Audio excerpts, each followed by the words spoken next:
lobby that it looks like they're checking into something.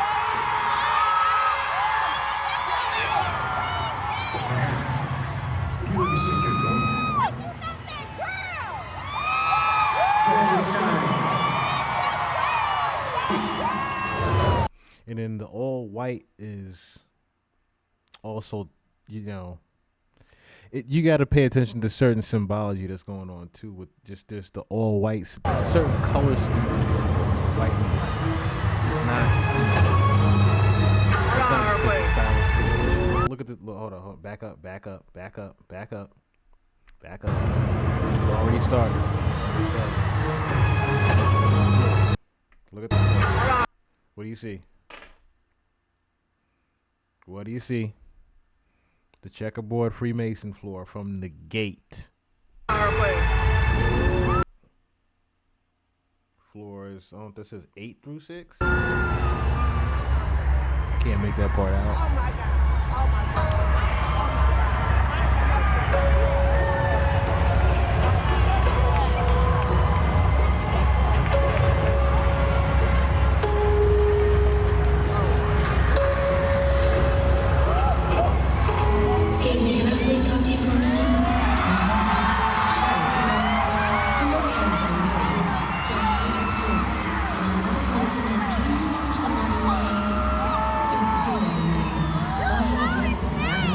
This is supposed to be the end performance that they do with The Boy Is Mine that they didn't end up doing in Chicago. So this is how it's actually supposed to look. This is also how the tour starts.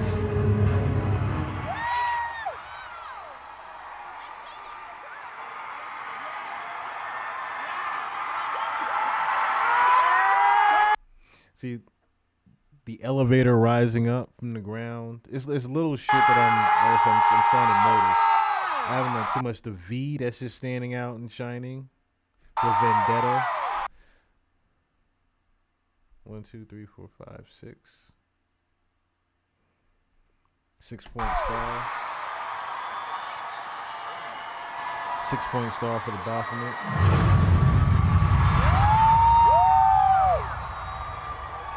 Damn, it even turns into a Baphomet head right there with the shine. It's crazy.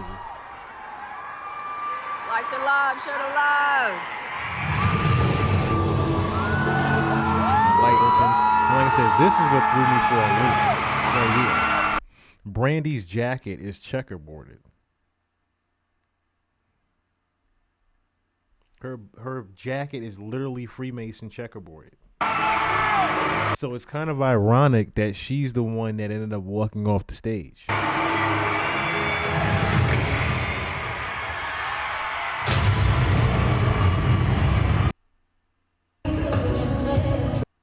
I said, that's how the actual ending was supposed to be, I believe. I didn't go to the show or whatever, so I don't necessarily know how the show's actually supposed to go, but I think that's necessarily how it's supposed to end because everybody said they never got to perform The Boy Is Mine. So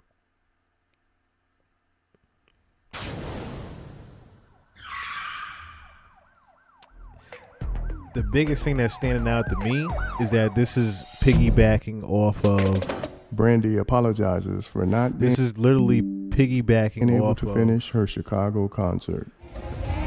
Ray J and Kim Kardashian situation. And if y'all remember when we was watching the Cam Newton interview, he specifically talked about and said he was not allowed to be around or near this tour for some reason. See, that's Brandy leaving off right there. Just abruptly leaving. See, my sound is weird, y'all.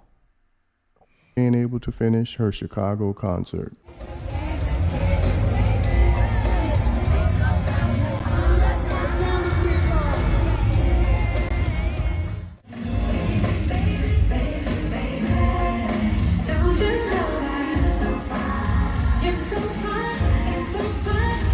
See, something was definitely off because, like I said, this wasn't a thing where the sound was off or anything, right? You could clearly hear the sound is fine. You can clearly hear everything is going fine, right? Probably even just as good as it was the rest of the damn show. So for her to just walk off the stage abruptly the way she did is a little bit alarming. Not even a little bit alarming, a lot alarming to a lot of people. So to some people, like I said, they have that third eye open. It's very alarming that she just abruptly walked off the stage like this. No explanation, didn't come back out, nothing. Everybody was like, well, what the fuck happened? What the fuck actually happened? I don't know what the fuck is on my pants that's sticking through this.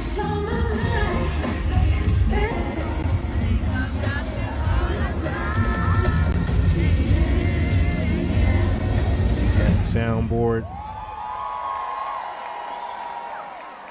Give me 1 second, y'all. I gotta get my.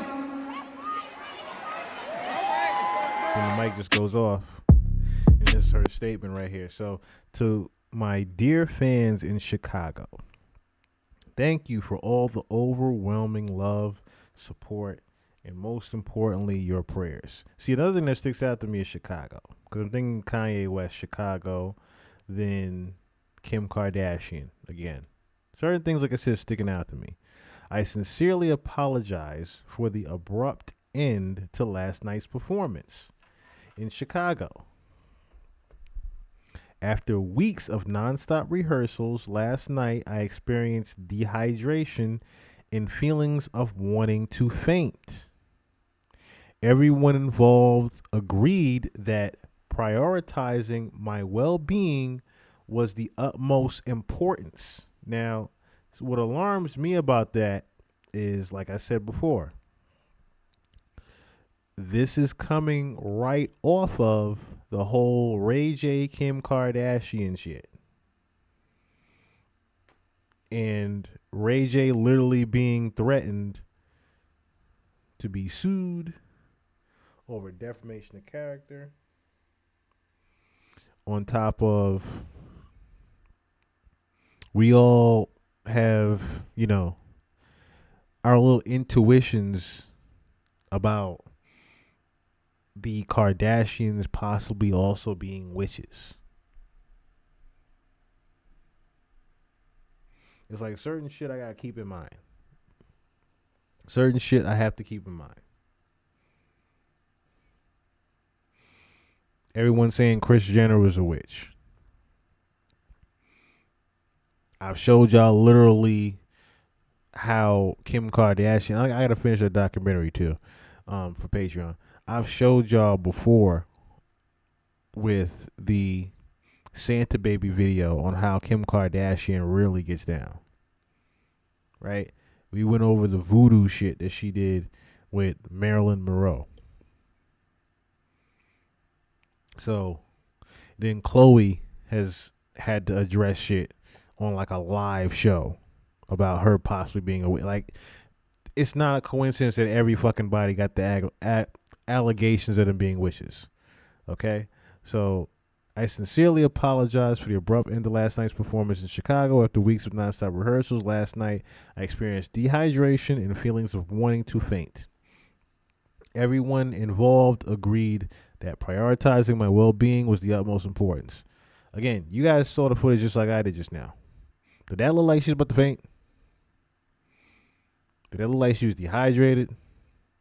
No, it looked like she was going over to check her sound and figure out what the fuck was going on with her sound.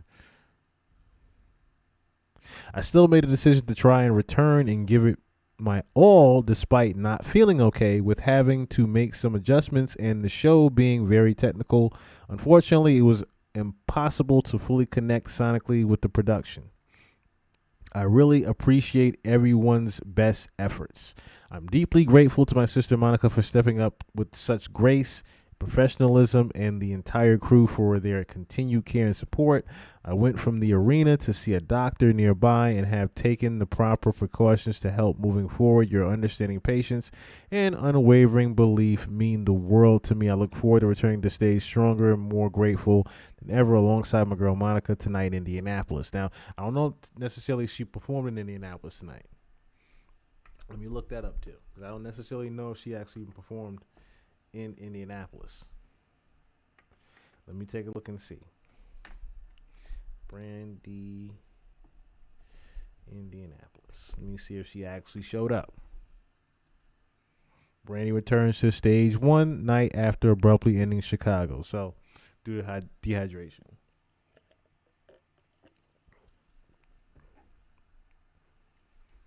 That's what U.S. Weekly posted 16 hours ago. Brandy is back on the stage, feeling much better. I see an Instagram post there from 23 hours ago. So evidently she did go back on stage last night in Indianapolis like nothing ever happened. But what was that night? What was the date on that night? 10/18, right? I believe it was, right? It was 10/18.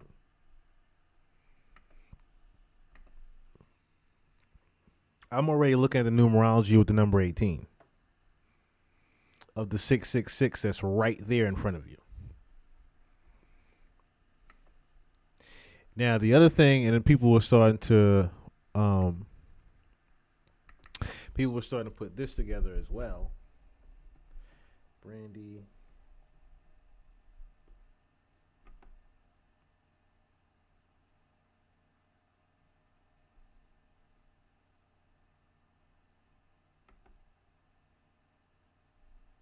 Lipstick and eyelashes. So how many knew that they did a tribute to Whitney Houston on the tour? I don't know why. I hate ads, I swear.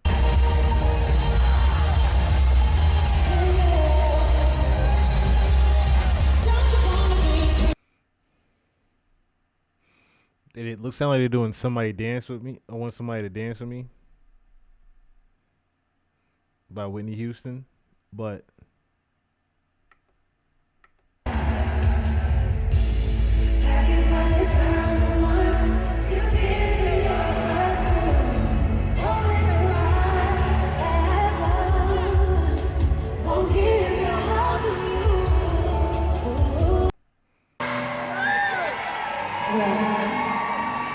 One thing I want you to know is that I owe you. Wow. You look so pretty.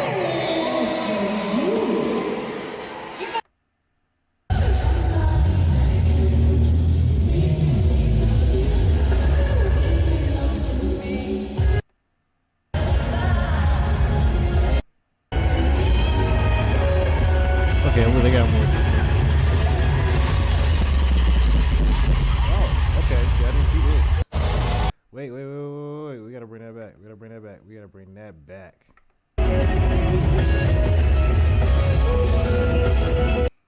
Oh, that looks crazy right there. Like someone being escorted to heaven and going up in the glass. Yo, that looks crazy. Like she's walking Brandy up to heaven. Oh my God, that looks crazy.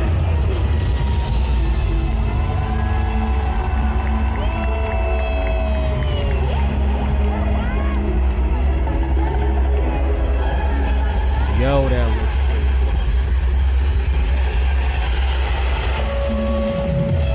Look how it's being lifted up.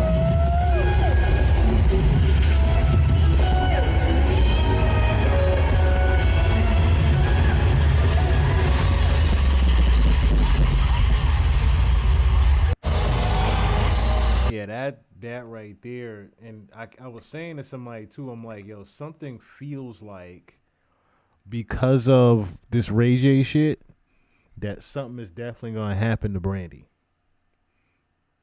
to send Ray J a message. Like I said, Ray J already done said he wasn't allowed near this tour, and it's also because of them two not necessarily speaking and seeing eye to eye themselves, Brandy and Ray J, since 2017 when they had a little spit spat, and Brandy was like, I don't agree with his his decisions and his actions right now, really relating to the whole Zeus thing and him being on, one of the main partners of that channel and the content he was doing and the baddies and all that shit. She and how he was treating his baby mother and everything. She wasn't necessarily condoning any of that stuff. So that's really what that was over. It's not like they just split because of other differences. It really was just, it was something that was kind of out in the open, but still between family. And as you've heard, even Ray J said, like, yo, I've been a bad son. I've been a bad brother. Like, that really fucks with him. It really fucks with him mentally. As far as the relationship he has with the mom and Brandy, with his mom and Brandy. And he also mentioned, I think it was like 700,000 or 800,000. Yeah, 700,000 supposedly that got stolen from the mom.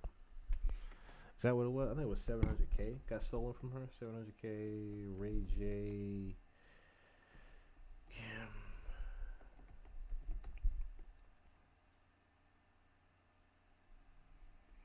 How much was that shit? 6 million. Excuse me. I'm saying it wrong. I was gonna say 7 million.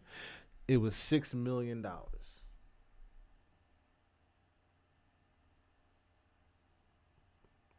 I'm saying 700,000. $6 million. He's saying that Chris and Kim. Let me see. Ray J Blige, Kim Kardashian was alleged $6 million bribe. No, what was the mom thing? Hold on, let me see something. Ray J, mom.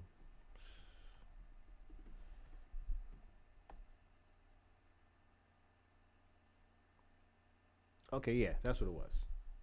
I'm not all over the place with the money. 2008, allegedly 120,000. So about $100,000 supposedly. Kim had secretly stole hundreds of thousands from Brandy's mom. See, do you see the People magazine right there, February 2008? Kim Kardashian abused my credit card. That's Brandy's mom saying that.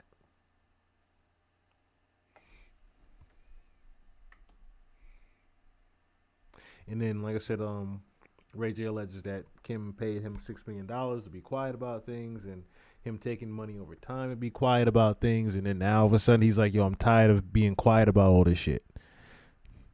And not even weeks later, this happens to Brandy. Now, like I said, to me, it sounds like it's a warning shot to Brandy, if anything. Or warning shot, I should say, to Ray J. If anything, it is a warning shot to Ray J. That something can happen to your sister if you keep playing around. Now, if you haven't noticed, I haven't heard too much about this other shit that Ray J was talking about before. I haven't heard too much about this I'm suing Kim Kardashian shit, not only since this has happened, since the defamation lawsuit happened. I haven't heard anything from Ray J.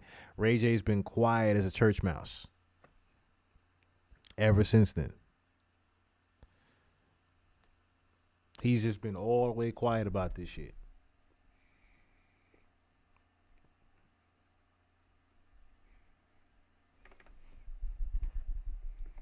They had a video on this shit too, cause somebody had sent me a joint too on it. I kind of even want to, this was just devious as well. So it's a couple of things that looks like Christina Whitney sisters were murdered. All right, let me see something.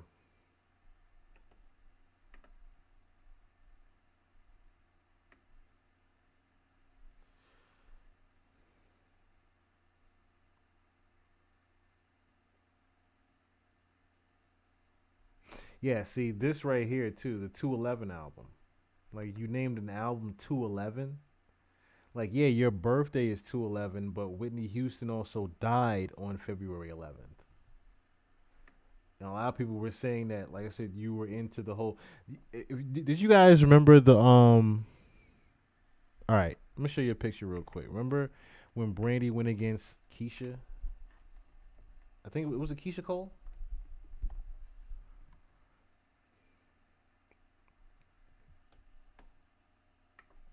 Was it Keisha Cole in the verses? No, it was Monica and Brandy. Okay, it was Monica and Brandy that ironically did it, right? Monica versus. And I remember watching the performance, and I was like, why is Brandy got all of her, like, Like if you notice the jewels she was wearing, it was very witch-like. The jewels that Brandy was wearing. I'm mad at showing it's just a long coat. I wish they would show how she came out. Cause it's not showing it right now, but it's like I said, it's how she came out with the beads and stuff that was around her neck. What date was it?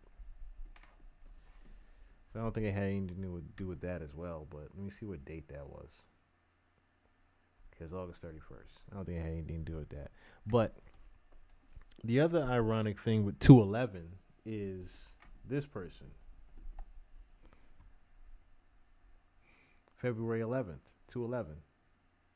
44. She's 44 now. I'm thinking about 444. Let's not get into a tangent because somebody even said that this might have something to do with Beyonce and Brandy, which I don't necessarily see the correlation there. This one feels like it has the Kardashians more over than anything. But ironically, Kelly Rowland's birthday is also 211.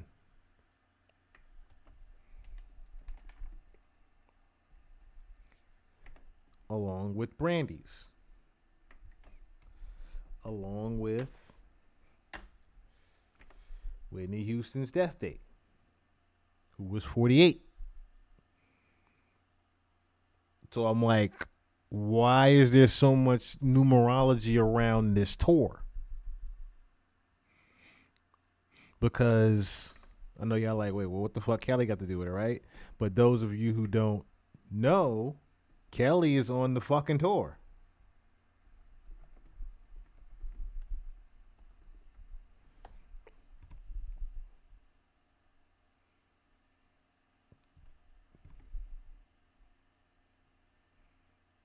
They call her a special guest headliner. And I'm like, huh? Is she opening up for it, or is she... And then I saw, let me not play that yet, but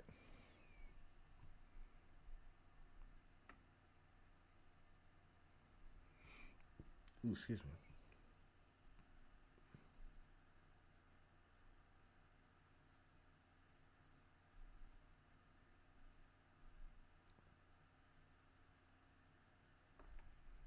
This right here was unsettling. I'm gonna put that up there. I'm gonna put that up there too.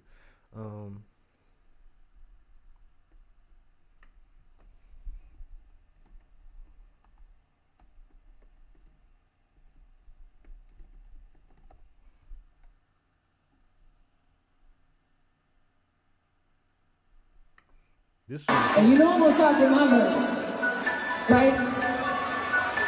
There they go right there, y'all. Tell them. Maybe it's you and Nope. Nope. That's not my verse. I really don't. What's the verse? What's my verse? I promise you, I keep myself. You should have remembered by now. I keep it fly. I keep my faith, yeah. And you know what? She had just randomly forgot the lyrics to Cater to You while on the tour. So I don't know if this is the same night as Chicago, but it's been some weird shit going on. It's been some weird shit going on with that tour. Hold on. That's old. That's old. That's old. That's old.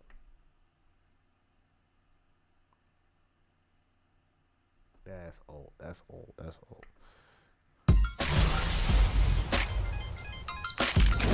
But yeah, so like I said, just to feel like, you know, because a lot of people say that Brandy, again, had something to do with the sacrificing of Whitney Houston. A lot of people already blame Ray J for it, right? And Ray J keeps saying that he wasn't even there. He wasn't in the vicinity or whatever. But what doesn't make sense is the footage we literally saw of Ray J leaving. He's saying that that wasn't him or whatever, and that was made up footage or whatever. They made it look like he was the scapegoat or that he had drugged her or whatever.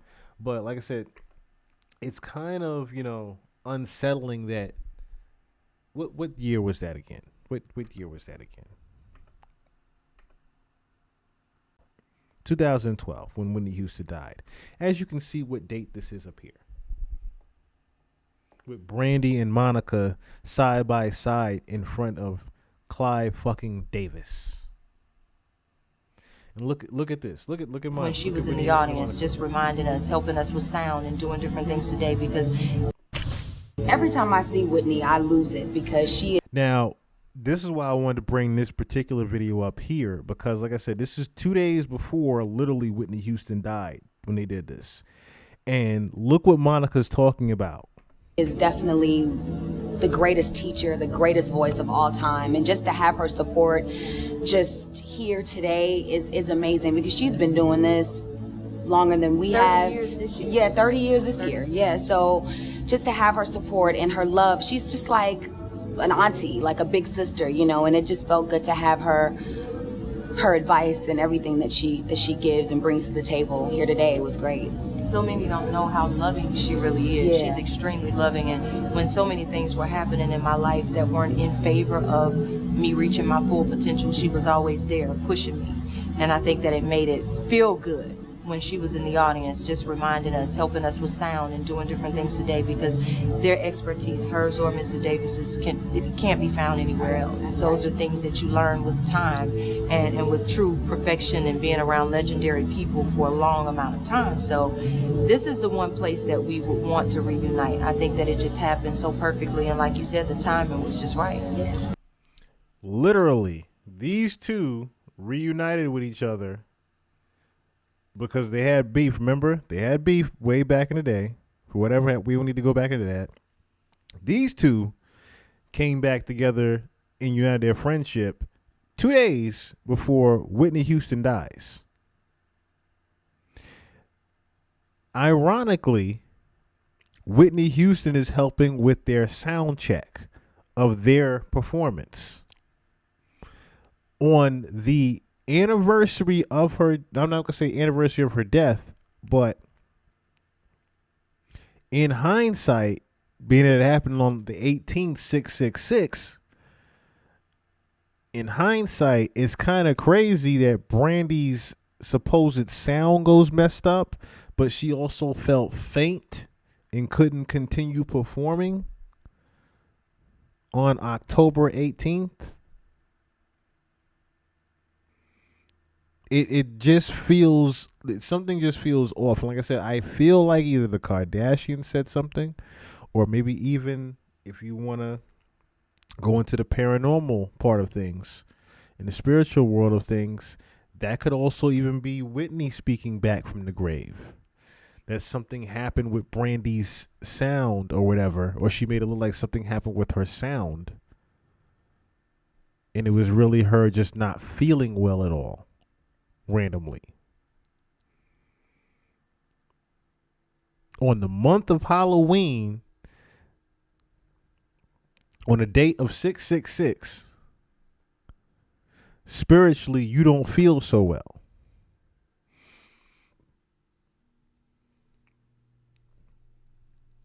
And it's ironically with your sound. And 2 days before your idol passed away, she was helping with your sound check. Whitney is here as a civilian this year. Right. She grew up with this party. I mean, her career launched at this party. I would say she must have done this party maybe 8 or 9 times at different stages, whether it was the bodyguard, whether it was waiting to exhale, whether it was, my love is your love. And then, so every year she loves music. This is all about music. So she's in the audience, really. And of course, the guy pretty much feels like the devil himself sitting there. It's like, it's hard, even with the makeup and the, like the surgery. It just looks hard to look at Clive when I think about Left Eye. Like, if we really want to intertwine all this shit together, Angie Stone. And then who died just recently? When you think about Angie Stone, which I should have did a tribute tonight for this guy.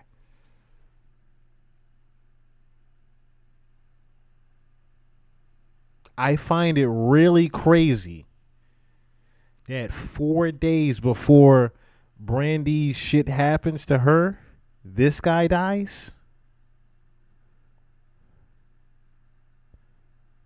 And like I said, it could be going for a loop or reach even.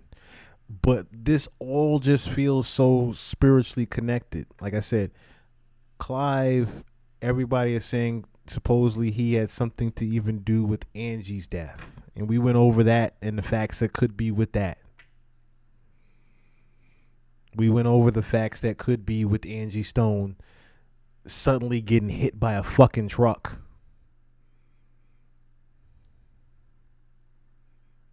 Just not even months after she said that money was literally stolen from her from Clive.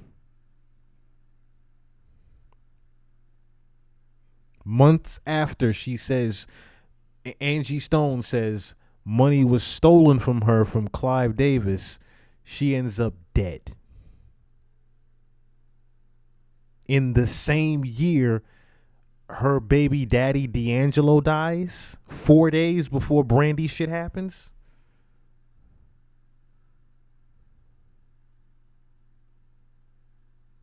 And then you see, like I said, Clive Davis sitting in between Brandy and Monica here 2 days before Whitney Houston died.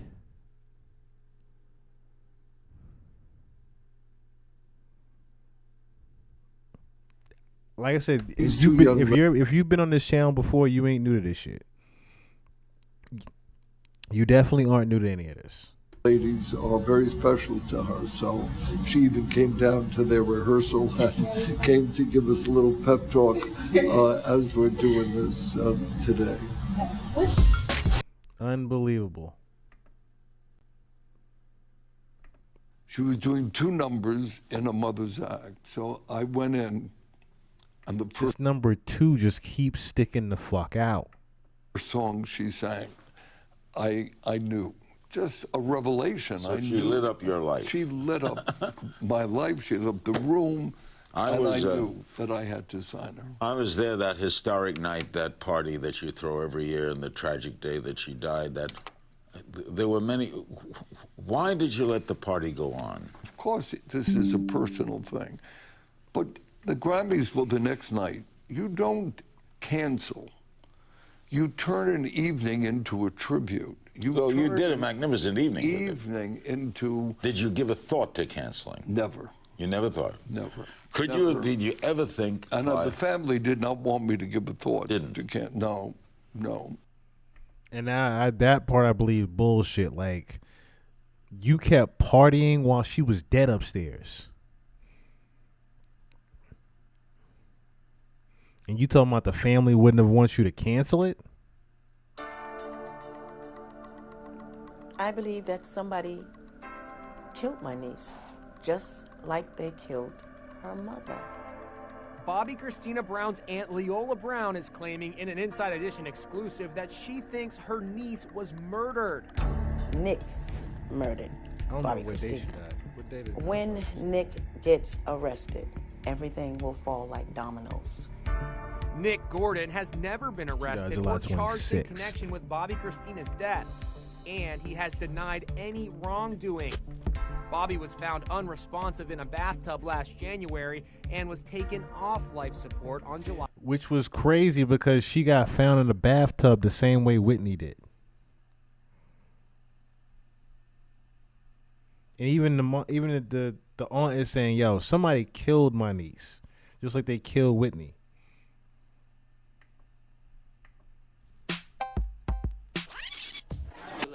211. Explain to us how did you? Because I know at first you were thinking of other things like Yeah. Raw and. I was like that. resurrection, rebirth, reinvention. You heard it. Resurrection, rebirth, reinvention. It was so. I was like that. resurrection, rebirth, reinvention. It was so many. You thinking about all that from 211? Many different things that I was thinking of, and I had actually thought about 211. You thinking about naming an album 211, Death, Resurrection, and Rebirth, right as Whitney Houston dies? You got a 211 album, and she just so happens to die on 211, Brandy? 211, but I was afraid to say, you know, that idea because I was afraid that, you know, people were not going to be with it, or they wouldn't have understood. People meaning the team, you know, everybody has an opinion. But the team, yeah, right. You knew that the shit. You knew it was gonna be risque, naming that shit 211, knowing Whitney Houston died on 211. You knew that. But when Whitney passed, that's when I knew. When Whitney passed on that day, I knew that that was the title. And you just heard it here first, y'all. Not even first, but you heard it here. Because Whitney died, you named the album 211. You just said it out your own fucking mouth. I knew it, and you know, it's just I don't really know what to say. It's just that her. Oh, you know what to say. You just don't want to say it. Leaving on that day, for me, it was almost like it was her way of saying to me that you know what you have to do. You have to really live your life, not just my personal life. Now, notice how she damn near losing her voice while she's saying that. Have to really live your life, not just my. Damn near choked up as she was saying that. You have to go live your life. In regards to Whitney Houston, almost choked up saying that shit.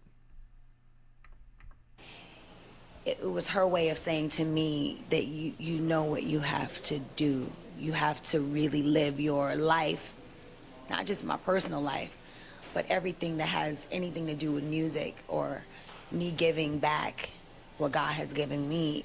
It has to be full of purpose, and it has to be risky, and it has to, you know, you have to challenge yourself and stay on track and never stop, you know, doing what you do. And you know, my last moments with her were very much about that. You know, I had a conversation with her a few days before she went into the light, and it was just some of the things that she told me about just who I am as an entertainer. Like, she knew me as a person, like as personally, you know. So for her to say a lot of the things that she said to me about being an entertainer, the timing, it was just like, whoa, you know, I have to do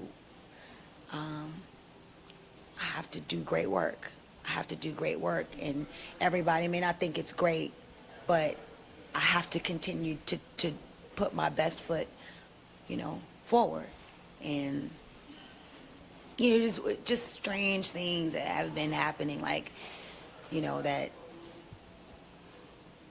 make the 211 title so significant.